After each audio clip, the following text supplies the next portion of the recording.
అందరం కూడా ఒకసారి గట్టిగా దేవునికి స్తోత్రం చెప్పుదాం. దేవునికి మహిమ కలుగును గాక, దేవునికి స్తోత్రం కలుగును గాక. ఆమేన్.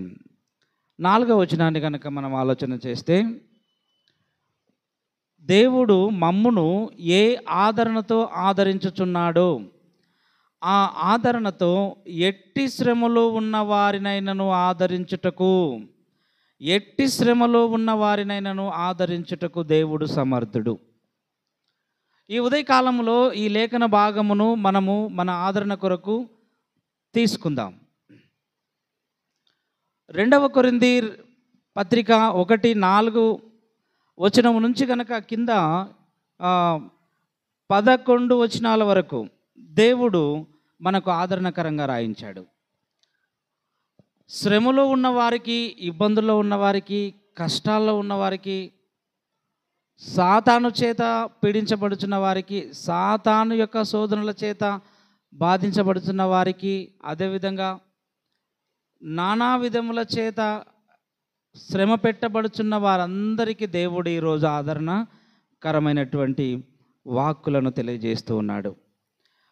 చూడండి నా ప్రియమైన వారలారా, ఎట్టి శ్రమలో ఉన్న వారినైనను ఆదరించుటకు సమర్థుడు.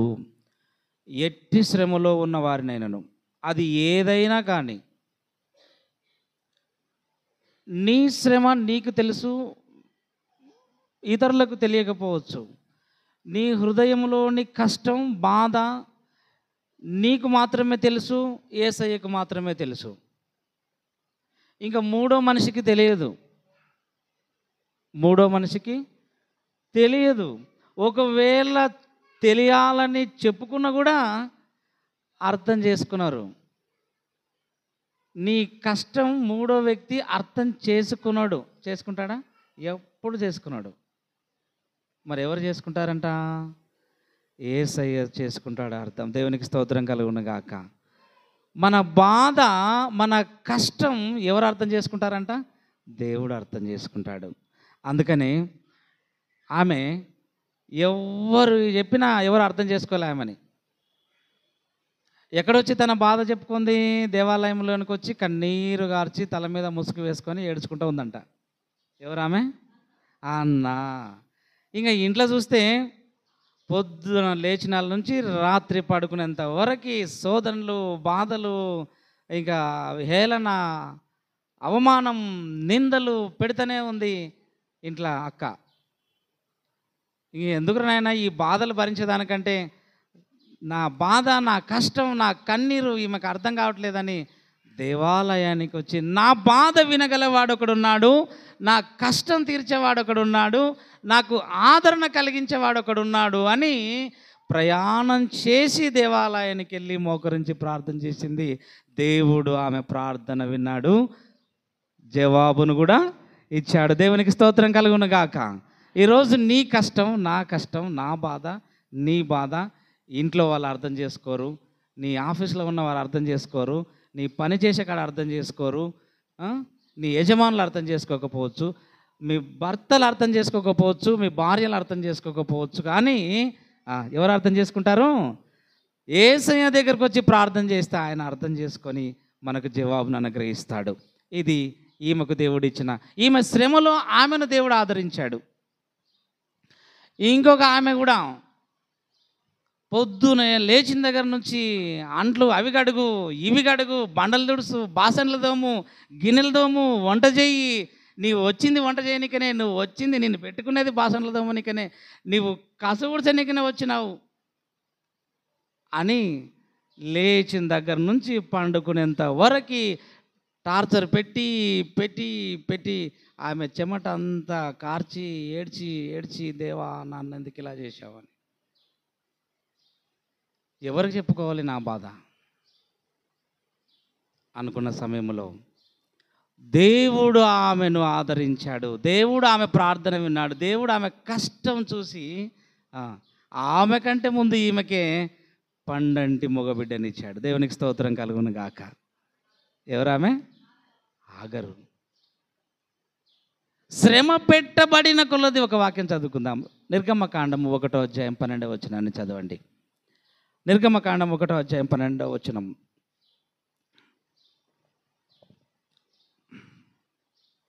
చదువుతారా? ఎవరైనా చదవండి. అయినను ఐగుప్తీయులు వారిని శ్రమ పెట్టిన కొలది వారు విస్తరించి ప్రబలిరి. చాలు. ఐగుప్తీయులు ఇశ్రాయేలీలను శ్రమ పెట్టిన కొలది వాళ్ళు ఏమైపోయారంట? శ్రమ పెట్టిన కొలది నశించిపోయారా? శ్రమ పెట్టిన కొలది ఓడిపోయారా? వాళ్ళు ఎంత శ్రమ పెడితే వీళ్ళు అంత అభివృద్ధి నొందారంట. ఐగుప్తీయులు అంటే వాళ్ళు ఎవరంటే బానిసలను కొనుక్కునేవారు, బానిసల చేత పనులు చేయించుకునేవాళ్ళు, వెట్టి పనులు చేయించుకునేవాళ్ళు. ఆ ఐగుప్తు దేశానికి ఒక పేరు ఉండేది. ఏం పేరు అంటే ఒక టైటిల్ ఇచ్చారనమాట దానికి బైబిల్లో. దాసుల గృహము అనే పేరు ఉందన్నమాట దానికి. ఏ దేశానికి? దాసుల గృహము. అంటే ప్రపంచంలో ఎటువంటి దాసులైనా సరే వాళ్ళు కొని పనిలో పెట్టుకుంటారన్నమాట. పనికి రానోనైనా కూడా కొనుక్కొని ఆ దేశంలో పని చేయించుకుంటారు. గొప్ప గొప్ప దాసులు పేరుగాంచిన వాళ్ళు ఎవరైనా ఉంటే కూడా కొనుక్కొని డబ్బు ఇచ్చుకొని ఇటుక పిల్లలు పోయండి అని ఇటుక పని కొంగిస్తారంట, బిల్డింగ్లో పని చేయిస్తారంట, మేస్త్రి పని చేయిస్తారంట, తాపి పని చేయిస్తారంట. ఏ దేశస్తులు? ఐగుప్తు దేశస్తులు. ఆ దేశానికి పోయి ఎవరు అమ్మబడ్డారు? అది కథ. ఎవరు అమ్మబడ్డారు? యోసేపు అమ్మబడ్డాడు. ఆ యోసేపుని తీసుకుపోయి ఒక ఇంట్లో పెట్టుకున్నారనమాట. ఒక ఇంట్లో పెట్టారు. ఆ ఇంట్లో కసు ఊడుస్తున్నాడు, లైట్లు ఏడుస్తున్నాడు, దీపాలు అంటిస్తున్నాడు, సాపలు పరుస్తున్నాడు, అయ్యగారికి అన్ని, అమ్మగారికి అన్ని సేవలు చేస్తున్నాడు. ఆ బాబు 17 ఏళ్ళ వయసు అప్పుడు. ఎన్ని సంవత్సరాలప్పుడు? 17 సంవత్సరాలప్పుడు. ఇక ఆ బాబు బ్యాక్గ్రౌండ్ కనుక మనం ఆలోచన చేస్తే ఆయనకు చాలా పెద్ద ఫ్యామిలీ ఉంది. ఆయనకు చాలా పెద్ద ఫ్యామిలీ ఉంది. ఆ ఫ్యామిలీ అంతా ఎక్కడున్నారు? ఏ దేశంలో ఉన్నారు? కనాను దేశంలో ఉన్నారు. ఆ దేశంలో కరువు వచ్చింది. 7 సంవత్సరాల భయంకరమైన కరువు వచ్చింది.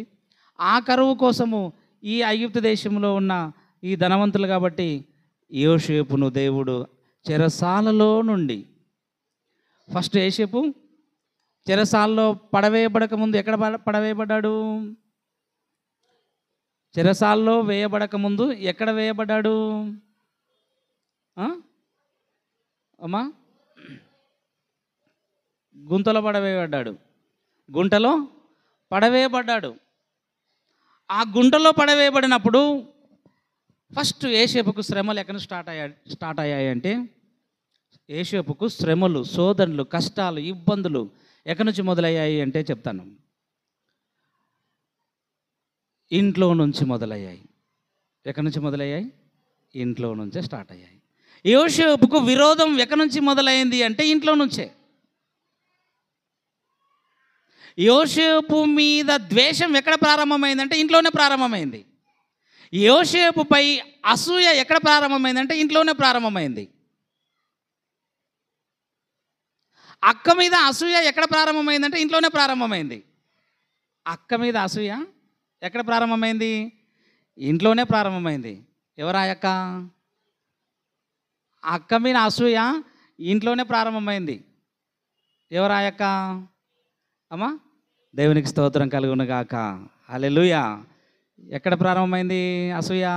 ఇంట్లోనే. ఎవరితో నుంచి స్టార్ట్ అయింది? చెల్లెల దగ్గర నుంచే. చెల్లెలే అక్కను చూసి అసూయ పడుతుంది, ఈర్ష్య పడుతుంది. ఈ రోజుల్లో దేవుని యొక్క కుటుంబములలో కూడా ఎంతోమంది కుటుంబంలోని వారే కుటుంబస్తుని చూసి అసూయ, అన్నను చూస్తే తమ్ముడు అసూయ, తమ్ముడు చూస్తే అసూయ, అక్కను చూస్తే చెల్లికి అసూయ, చెల్లిని చూస్తే అక్కకి అసూయ. ఎలా ఉంది చూడండి కాలం. అందుకనే లేయాపై అసూయ ఎక్కడ ప్రారంభమైందంటే ఇంట్లోనే ప్రారంభమైంది. ఈరోజు నువ్వు దేవుని నమ్ముకుంటే నీ ఇంట్లోనే అసూయ ప్రారంభమవుతుంది. నువ్వు ప్రభు కొరకు ప్రత్యేకించబడితే నీ ఇంటి వారే నీకు విరోధులు అవుతారని వాక్యంలో ఉందా లేదా? ఉందమ్మా? ప్రభువైన యేసుక్రీస్తు వారు చెప్పారు, నీ ఇంటి వారే నీకు విరోధంగా ప్రవర్తిస్తారు అని చెప్పాడు. ఎందుకంటే ఈయన చర్చి అంటాడు, ఆమెనేమో గుడి గుడి గుడి అంటదన్నమాట. ఈయననేమో పాటలు పాటలు అని దేవుని మందిరానికి వస్తాడేమో, ఆమెనేమో సీరియల్స్ అని ఇంట్లో సీరియల్ పిచ్చి పట్టి ఉంటుంది అనమాట. చాలా కుటుంబాలలో దేవుడంటే ఇంట్లో వారికే వ్యతిరేకం. భర్త బాగా దేవుని నమ్ముకున్నాడు, బాగా ఆనందంగా మందిరానికి వస్తున్నాడు అంటే ఇంట్లో భార్యకు అసూయ. కొన్ని కుటుంబాలలో, అన్ని కుటుంబాలలో కాదు. భార్యలు బాగా రోజు ప్రార్థనకు వస్తే భర్తలకు అసూయ. పని ఇడిచిపెట్టిపోతుంది కదా అని, మీరు రారు కానీ పని ఇడిచిపెట్టి పని అంతా చేసుకొని వస్తారు, దేవునికి స్తోత్రం. కొన్ని కుటుంబాలలో పని చేయకుండా పోతుంది కదా ఈమె అని భర్తలు అసూయపడతారు. అయితే ఇక్కడ కూడా ప్రారంభంలో అసూయ. భూమి మీద మొట్టమొదటిగా కుటుంబంలోనే అసూయ ప్రారంభమైంది. దేవుని మందిరంలో కూడా అసూయ, దేవుని ఆలయంలో కూడా అసూయ. నిన్న ఐజాలో రేడియో ప్రసంగికుడు ఇమానుయేల్ సార్ వచ్చినాడు. వాక్యం విన్నాం, భలే చెప్పినాడు అనమాట. మంచిగా అర్థమవుతాట అందరికి చెప్పినాడు. ఆ సారు కూడా బాగా చెప్తాడు అనమాట, అన్ని ఉన్న విషయాలు చెప్తాడు సంఘం గురించి. ఆయన ఒక మాట చెప్పాడు, ఇంట్లో దేవుని కుటుంబంలోనే అసూయ మొదలైందంట. దేవుని కుటుంబంలోనే, సంఘంలో అసూయ, దేవుని సన్నిధిలో అసూయ.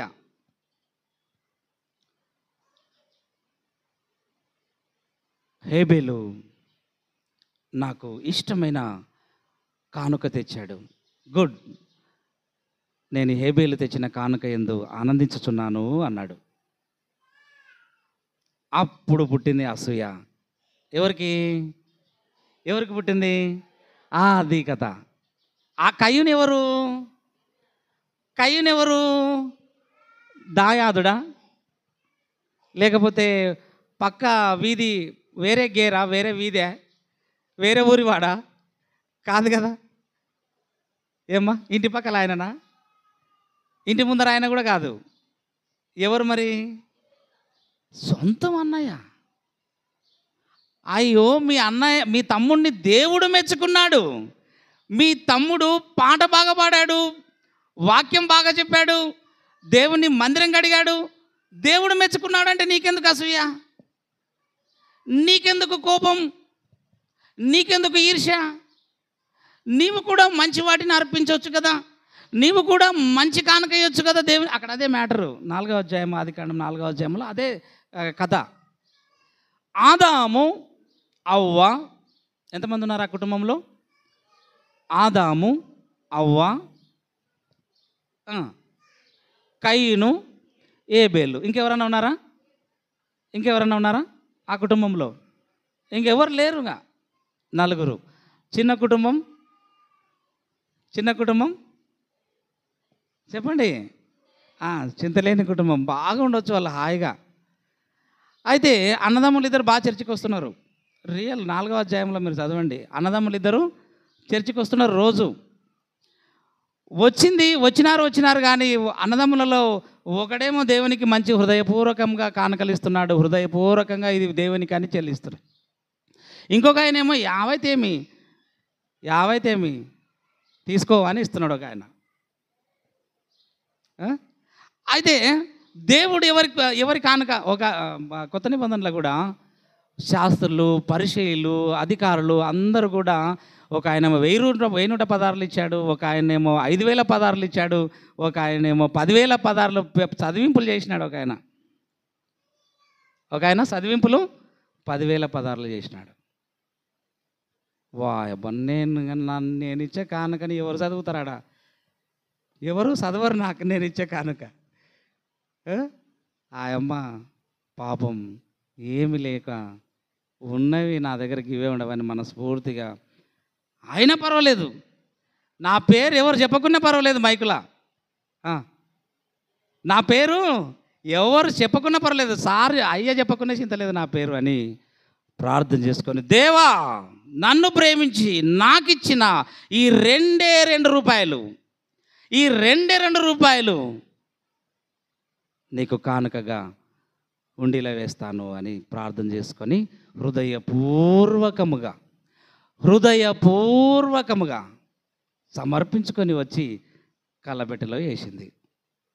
అప్పుడు యేసయ్య చూసి, అబ్బా హృదయంలో ఆనందించి సంతోషించి ఆమె విషయమై అందరికంటే ఎక్కువ కానుక, అందరికంటే ఎక్కువగా ఈమె కానుకని నేను అంగీకరించాను అన్నాడు. దేవునికి స్తోత్రం కలుగును గాక. ఆమేన్. చూడండి, ఎంత ఇస్తున్నాం అనేది కాదు దేవునికి, ఎలా ఇస్తున్నాం అనేది దేవుడు కోరుకుంటాడు. మనమిచ్చే కానుకను బట్టి దేవుడు మనల్ని ప్రేమించడు. మనం ఏ విధంగా ఇస్తున్నాం, ఎలా ఆయనకు ఇస్తున్నాం, మనసు పూర్తిగా హృదయంలో గుచ్చబడి హృదయంలో సమర్పణ కలిగిస్తే అది దేవుడు దాన్ని లక్ష్య పెడతాడు. కాబట్టి ఒక ఇంటిలో శ్రమ ప్రారంభమైంది. శ్రమ పెట్టబడిన కొలది అక్కను చూసి ఎంత అసూయ పడుతుందో, అసూయ పడినప్పుడల్లా దేవుడు ఒక కొడుకుని ఇచ్చుకుంటూ ఉన్నాడంట. ఎవరికి? ఆమెకే కొడుకు పుట్టే ఫస్ట్, నాకు వెళ్ళి పుట్టకపా ఇంకా అసూయపడిందంట. ఓ సంవత్సరం అంతా అసూయపడింది. నెక్స్ట్ సంవత్సరం కూడా ఇంకా అసూయ పెంచుకుందంట. మళ్ళీ ఇంకో కొడుకుని ఇచ్చినాడు దేవుడు. ఎవరికి? లేయాకి ఇంకా అసూయ పెరిగిందంట. ఇంకా 2 కథలు చెప్తాయినండి. నాకు ఒక కలబడింది అని చెప్పినప్పుడు అన్నదమ్ముళ్ళు పగబట్టినారంట. మళ్ళా కొన్నాళ్ళకి ఇంకో కలబడింది అని చెప్తాడు అనమాట అన్నదమ్ముళ్ళకి. మరీ పగబట్టినారంట. ఎవరు? అన్నదమ్ముళ్ళే.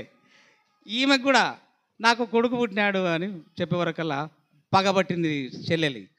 మళ్ళా సంవత్సరానికి మళ్ళా కొడుకు పుట్టినాడు అని చెప్పింది, మరీ పగబట్టిందంట. 3వ సంవత్సరం మరీ పగ పెంచుకుంది, మళ్ళీ 3వసారి కొడుకునే ఇచ్చినాడు. 4వసారి కూడా 4వ సంవత్సరం కూడా పగబట్టింది, మళ్ళీ 4వ కుమారుని ఇచ్చాడు. ఇలా 6 మంది కొడుకులను ఇచ్చాడు. కానీ ఈమె అసూయ తగలే. ఈమె అసూయ పడుతూనే ఉంది, కానీ ఈమెకి దేవుడు ఇస్తలేడు. ఎట్లా ఇస్తాడు? నీకున్న అసూయను తగ్గించుకో ఫస్ట్. నీలో ఎప్పుడైతే అసూయ తగ్గుతాదో, ఎదుటి వారిని చూసి ఎప్పుడైతే నీవు సంతోషిస్తావో, అప్పుడు దేవుడు నీకు వెంటనే ఇస్తాడు. వెంటనే దేవుడు నీకు మేలు చేస్తాడు. అప్పుడు లేయా దేవుని చేత దయ పొందిందంట. ఎవరి చేత? దేవుని చేత దయ పొందిందంట లేయా. దేవుడు అన్నాడు, బైబిల్లో గ్రంథంలో రాయించాడు, లేయా భాగ్యవంతురాలంట. ఎందుకంటే ఆమె ఎవరి మీద అసూయ పడలేదంట. బాలేకపోవచ్చు, ఎర్రగా లేకపోవచ్చు, కానీ మనసు, హృదయము దేవునికి ఇష్టంగా ఉంది. దేవునికి స్తోత్రం కలుగును గాక. మనము కూడా బాగున్న అవసరం లేదు, బాగా ఉండాల్సిన అవసరం లేదు. దేవుడు మన అంతరంగాన్ని చూస్తాడు. దేవుడు ఏం చూస్తాడు? మన హృదయాన్ని చూస్తాడు. ఎలియాబు వచ్చినాడు మందిరానికి. పాస్టర్ ఉన్నాడు, రాజుగా ఎవరైతే సరిపోతారో దేవుని ప్రజల మీద అని పాస్టర్ చూస్తున్నాడు. ఎస్ఐ కుమారులు 7 మంది వరుసగా వచ్చినారు, ఒకరినికిలో ఒకరు. ఫస్ట్ పెద్ద కుమారుడు వచ్చినాడు. ఎలా ఉంటాడు పెద్ద కుమారుడు అంటే? బాగా పర్సనాలిటీ హైట్ ఉంటాడంట. ఎవరు? పెద్ద కుమారుడు. ఈయన ఉండొచ్చు, దేవుడు కోరుకున్నవాడు. ఈయన నాకు అవసరం లేదన్నాడు దేవుడు. ఇంకొక ఆయన వచ్చినాడు, టక్కు ఇక్కు బెల్ట్ గిల్టు టై కట్టుకొని వచ్చినాడు. ఈయన మాత్రం ఖచ్చితంగా దేవుడు ఇతన్నే కోరుకుంటాడు. దేవుడు ఇతన్నే కోరుకొని ఉంటాడు. ఇతన్ని అభిషేకించమంటావా ప్రభువా అని మనసులో ప్రార్థన చేస్తాడు ఈ ప్రవక్త. ఎవరైనా? సమూయేలు ప్రవక్త.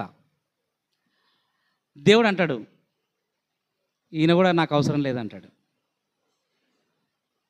అట్లా ఇంకొకరిని పిలుస్తూ నీ కొడుకులలో ఎవరన్నా ఉండరేమో అంటే 4వ వాడు వచ్చాడు, 5వ వాడు వచ్చాడు, 6వ వాడు వచ్చాడు, 7వ వాడు వచ్చాడు. అందరూ బాగానే ఉండరు. ఒకరొకరు బలాఢ్యులై యుద్ధమందు నైపుణ్యత గలవారు. యెషయా కుమారులు 7 మంది అందరూ వరుసగా నిలబడినారు. ఆయన కాదు, ఈయన కాదు, ఈయన కాదు, ఈయన ఇంత బాగున్నారు, వీళ్ళంతా నీకు ఇష్టం లేదా? నాకు వీళ్ళందరూ ఇష్టం లేదు. ఎందుకంటే వీళ్ళందరి హృదయము నాకు ఇష్టమైనదిగా లేదు గనక. నాకు నచ్చిన వాడు ఒకడున్నాడు, నన్ను ప్రేమించేవాడు ఒకడున్నాడు. నీ కొడుకులలో, నీ కుటుంబంలో నాకు నచ్చిన వాడు, నన్ను ప్రేమించేవాడు ఒకడున్నాడు. అతన్ని పిలిపించు. ఇంకెవరు లేరు, అందరూ ఇల్లే అన్నాడు తండ్రి. ఉన్నాడు ఇంకొకడు. మీ దృష్టిలో వాళ్ళు లేడు, మీ దృష్టిలో వాడు తృణీకరించబడినవాడు, మీ దృష్టిలో వాడు ద్వేషించబడినవాడు, మీ దృష్టిలో వాడు ఎన్నిక లేనివాడు, మీ దృష్టిలో వాడు అడవుల పోడతా గొర్రెలెంట తిరిగేతోడు కావచ్చు, అడవులేంట గొర్రెలెంట బర్రెలెంట తిరిగేవాడు కావచ్చు. కానీ నా హృదయము అతని హృదయము కలిసిపోయింది. బర్రెలు కాస్తున్నా గొర్రెలు కాస్తున్నా నడిపించు నా నావా పాట పాడుతున్నాడు నా భక్తుడు. అబ్బా, దేవునికి స్తోత్రం కలుగును గాక. బర్రెలు కాస్తున్నా గొర్రెలు కాస్తున్నా దేవుని స్తుతించుడని పాట పాడుతున్నాడు. యెహోవా నా కాపరి అని పాడుతున్నాడు. ఎండలో, ఇసుకలో, ఎడారిలో మీరందరూ తృణీకరించిన ఆ పిల్లోడు, మీరందరూ అసూయ పడుతున్న ఆ పిల్లోడు, మీకు అక్కర లేదనుకున్న పిల్లోడు, మీకందరికీ అక్కర లేదు, అవసరం లేని పిల్లోడిని పాడేసినారు గొర్రెలకి. అంతే కదమ్మా. వానికి చదువు సందే అబ్బదు. ఇప్పుడు కుటుంబంలో ఈ అన్న 2 బరిగొడ్లు తెచ్చిస్తే కాయరా, అన్న చదువుకుంటాడు, అన్నకు తెలివి బాగుంది అని కుటుంబంలో ఎంతమంది తల్లిదండ్రులు పిల్లల్ని చిన్నోడిని వానికి సరిగ్గా చదువు అబ్బదు, వానికి చదువు అబ్బదు, చదువు కూడా వేస్ట్. అరే బరగొడ్లు కాసుకరా బర రోజు, లేకపోతే అన్న ఎక్కడ బర్రెలుగానికి పెడతాం రా నిన్ను అని పనికి పెట్టే తల్లిదండ్రులు ఎంతోమంది ఉన్నారు ఈ రోజుల్లో. మన ఊర్లో కాదు కానీ ఎన్నో ఊర్లలో అలా పడేశారు ఈ పిల్లోడిని. గొర్రెలు కొనిచ్చి, ఒక మంద కొనిచ్చి, ఒక 100 గొర్రెలు కొనిచ్చి, అరే నీ పనిదేరా, నీవు ఏనికి పనికిరావురా, ఈ రోజు నుంచి నువ్వు గొర్రెలు గాయరా, మీ అన్నోళ్ళకి సర్దించి రాపోరా పనికిరానుడా అన్నారా? అన్నారు. అలా పడేసిన ఆ పిల్లోడు అడవిలో చిన్న గిటారా చేసుకొని, చిన్న వాయిద్యం అల్లుకొని పాట పాడడానికి మొదలుపెట్టినాడు. ఆయన యెహోవా నా కాపరి నాకు లేమి లేదు అనే పాట పాడినాడు. ఆయన సొంతం పాట కట్టి, పాట రాసి, రచన, స్వరకల్పం, గానం మొత్తం ఆ పిల్లోడే. ఇంకా ఎక్కడ పోయినా, ఆ ఊరికి పోయినా ఆ పాట పాడితే హైలైట్ అంటాం కదా దావీదు, ఆ చిన్నపిల్లోడు. కాబట్టి ఎలియాబు నీ కుమారులు 7 మంది ఒక్కరోజు నా కొరకు పాట పాడలేదు, నా కొరకు ప్రార్థన చేయలేదు. వీళ్ళల్లో నాకు అవసరం లేదు. నా హృదయము ఆనుకొని నన్ను స్తుతించేవాడు ఒకడున్నాడు, అతన్ని పిలువనంపు అన్నాడు. అప్పుడు వాంతోని పనిపడనా దేవునికి, మాకుల్ల పనికి రాదనుకొని వాడిని అడవిలో పడేస్తే ఆ పిల్లంతో మీకు అవసరం వచ్చానా సార్? అవును, నా కాదు, దేవుడు కోరుకుంటున్నాడు దావీదుని. పిలువనంపించాడు, వచ్చాడు. గొర్రెలు కాసే పిల్లవాడు ఎట్టుంటాడు, అంత చీకిరి బాకిరి ఉంటాడు అన్నమాట. సరైన బట్టలు ఉండవు, సరైన మేకప్ ఉండదు. వచ్చి ఇట్లా నిలబడినాడు. అప్పుడు పాస్టర్ చూసినాడు. పని పిల్లగాడు అనుకున్నాడు పాస్టరు, పాపం ఈ సమూయేలు పని పిల్లోడు అనుకున్నాడు. అప్పుడు దేవుడు చెప్తున్నాడంట సమూయేలుకి, ప్రవక్తతో, సమూయేలు నేను కోరుకున్నవాడు ఇతడేసుడు వచ్చాడు, నీవు తొందరగా అతన్ని అభిషేకించు, అతడే నేను కోరుకున్న రాజు, అతడే 30 లక్షల జనాభాను పరిపాలించుటకు సమర్థుడు అన్నాడు. దేవునికి స్తోత్రం కలుగును గాక. అబ్బా, నా హృదయము వింతగా మారెను అనే పాట పాడాడు దావీదు. ఎంత గొప్ప పాట తెలుసా? ఆ రోజు ఎంత గొప్ప గానం చేశాడు తెలుసా దావీదు. గొర్రెల దొడ్డిలో నుంచి ఎన్నిక లేని వాణ్ణి నన్ను పిలిపించి నీ ప్రజలపైన రాజుగా చేశావా దేవా. తృణీకరించబడిన నన్ను, ద్వేషించబడిన నన్ను, శ్రమ పెట్టబడిన నన్ను, ఎవరికి పనికి రాని నన్ను, ఎవరు నన్ను రానివ్వని స్థితిలో, ఇంట్లోకి కూడా రానివ్వని స్థితిలో ఉన్న నన్ను నీవు పిలిచావా? ఇంట్లో స్థానం ఇవ్వలేదు నాకు, ఊర్లో స్థానం ఇవ్వలేదు నాకు, ఏకంగా సింహాసనం మీద స్థానం ఇచ్చావా? ఈ ఉదయకాల సమయంలో ఆరాధనలో శ్రమ పెట్టబడిన కొలది దేవుడు మనల్ని ఆశీర్వదిస్తాడు. దేవునికి స్తోత్రం కలుగును గాక. ఎట్టి శ్రమలో ఉన్న వారికైనను, ఇప్పుడు చదువుకుందాం. కొరింథీయులకు రాసిన పత్రిక 2వ అధ్యాయము 2వ పత్రిక కొరింథీలకు 2వ పత్రిక 1:4 మనం చదువుకుందాం. ఆరాధనలో చేరి వచ్చిన నా ప్రియ దేవుని సంగమా, సంఘస్థులారా, నీవు ఎట్టి శ్రమలో ఉన్నా, నేను ఎట్టి శ్రమలో ఉన్నా, మనల్ని రక్షించుటకు సమర్థుడు మన ప్రభువైన యేసుక్రీస్తు వారు. 4వ దేవుడు మమ్మును ఏ ఆదరణతో ఆదరించుచున్నాడో ఆ ఆదరణతో ఎట్టి శ్రమలో ఉన్న వారినైనను ఆదరించుటకు, ఎట్టి శ్రమలో లేయా, నీవు ఎట్టి శ్రమలో ఉన్నావు, నిన్ను ఆదరించుటకు దేవుడు దిగి వచ్చాడు. యోసేపు, నీవు ఎట్టి శ్రమలో ఉన్నావు, దేవుడు నిన్ను ఆదరించుటకు దిగి వచ్చాడు. దావీదు, నీవు ఎట్టి శ్రమలో ఉన్నా కూడా దేవుడు నిన్ను ఆదరించడానికి వచ్చాడు, నిన్ను రాజును చేశాడు. ఈ ఉదయకాల సమయంలో నిన్ను నన్ను ఆదరించడానికి దేవుడు దిగి వస్తాడు. మన ప్రార్థన ఆయన వింటాడు. మనకు ఆదరణ ఇచ్చేది దేవుడే, మన మీద కనికరం చూపేది దేవుడే. ఇంకో మాటను చదివి నేను ముగిస్తాను. ఈ ఆరాధన కాలంలో సమయంలో 10వ ఆయన అట్టి 8వ నుంచి చదువుకుందాం.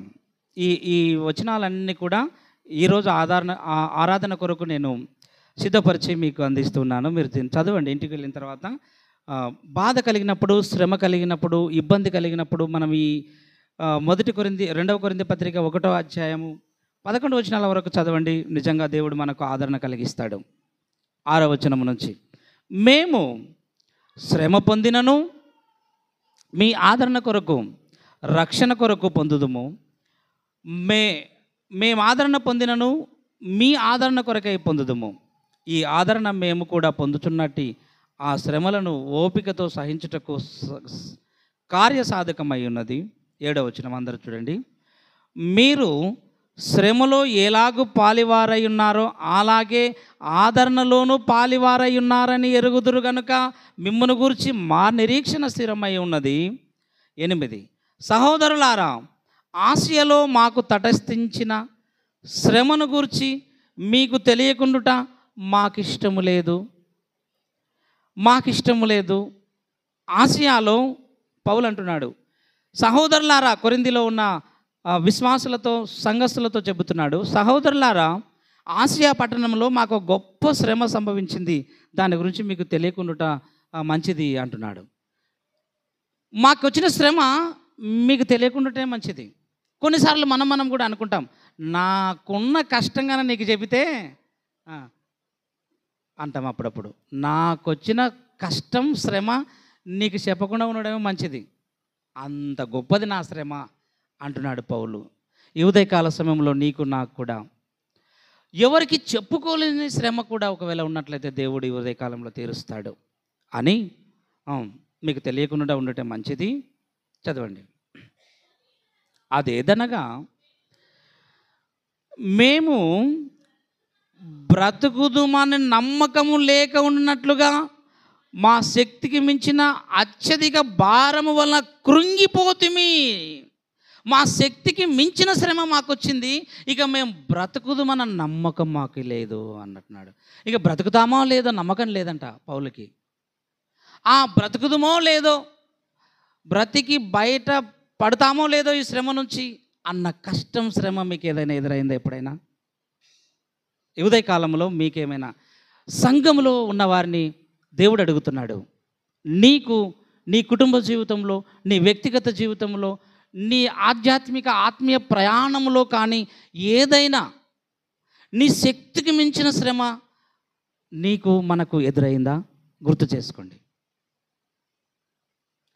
ఇక నేను బ్రతుకుతున్న నమ్మకం నాకు లేదు అన్న శ్రమ కూడా కొన్నిసార్లు మనకు ఎదురవుతూ ఉంటుంది. ఇక నేను బ్రతకలేనబ్బా, ఈ శ్రమ భరించలేను అన్న శ్రమ ప్రతి ఒక్కరికి ఎదురవుతుంది. ఎవరికి చెప్పుకున్న లాభం లేదన్న శ్రమ కూడా కొన్నిసార్లు సంఘములో ఎదురవుతుంది. ఇక నేను చచ్చిపోతానేమో అన్న భయం కూడా కొన్నిసార్లు నన్ను వెంటాడుతుంది. అట్టి శ్రమ వలన నేను కృంగిపోతుని అని పౌలు అంటున్నాడు. నిన్ను కృంగదీసే శ్రమ నీకు ఎదురైందా? నన్ను కృంగదీసే శ్రమ ఒకవేళ నాకు ఎదురైతే దేవుడు ఆదరిస్తాడు. లేయా కృంగిపోయి ఉంది, దేవుడు ఆదరించాడు. దావీదు కృంగిపోయాడు, దేవుడు ఆదరించాడు. హన్న కృంగిపోయింది, దేవుడు ఆదరించాడు. ఇశ్రాయేలీయులు వారు వెట్టి పనులు చేయిస్తుంటే కృంగిపోయారు, కన్నీరు విడుస్తున్నారు, దేవుడు ఆదరించాడు. ఈ ఉదయకాలములో నీవు కృంగిపోయావా? నేను కృంగిపోయి ఉంటే వారికి అందరికీ ఆదరణ కలిగించిన దేవుడు ఈ ఉదయకాలం ఆరాధనలో నీ ప్రార్థన, నా ప్రార్థన అన్నిటిని కూడా దేవుడు వింటున్నాడు. మనందరికీ కూడా దేవుడు ఆదరణ అనుగ్రహించి బలపరచునుగాక. ఆమెన్. దేవునికి స్తోత్రం కలుగునుగాక. ఆమెన్. ప్రార్థన చేసుకుందాం. పరిశుద్ధుడా, పరిశుద్ధుడా, ప్రేమాస్వరూపుడా, దయగల మా తండ్రి, సర్వోన్నతుడమైన గొప్ప దేవ, ఈ ఉదయకాల సమయంలో మా సంఘము కొరకు ప్రార్థిస్తూ ఉన్నాం. ఎట్టి శ్రమలో ఉన్న వారిని అందరినీ కూడా ఆదరించుటకు సమర్థుడు అనే వాక్య భాగమును చదువుకున్నాం. దేవా, ఇశ్రాయేలీయులు శ్రమ పెట్టబడిన కొలది విస్తరించిరి అని చదువుకున్నాం. లేయా శ్రమ పెట్టబడి కృంగిపోయి ఉన్నప్పుడు మీరు ఆదరించారు. హన్నా శ్రమల చేత కృంగిపోయి ఉన్నప్పుడు మీరు ఆదరించారు. దావీదు కృంగిపోయి ఉన్నప్పుడు మీరు ఆదరించి రాజును చేశారు. ఇశ్రాయేలీయులు ఐగుప్తీయులు హింసిస్తున్నప్పుడు, శ్రమ పెట్టబడినప్పుడు, కృంగిపోయి మీకు మొరపెట్టినప్పుడు మీరు అత్యధికముగా వారిని ఆశీర్వదించి విస్తరింపజేశారు. ఈ ఉదయకాలములో నా తండ్రి, నా దేవా, మా సంఘములో ఎవరైతే బ్రతుకుదుమన్నా నమ్మకం లేదు, ఇట్టి శ్రమలో కృంగిపోతున్నాం అని ఎవరైతే బాధపడుతున్నారో అట్టి వారందరికీ మీరు ఆదరణ కలిగించి ధైర్యపరిచి బలపరచండి.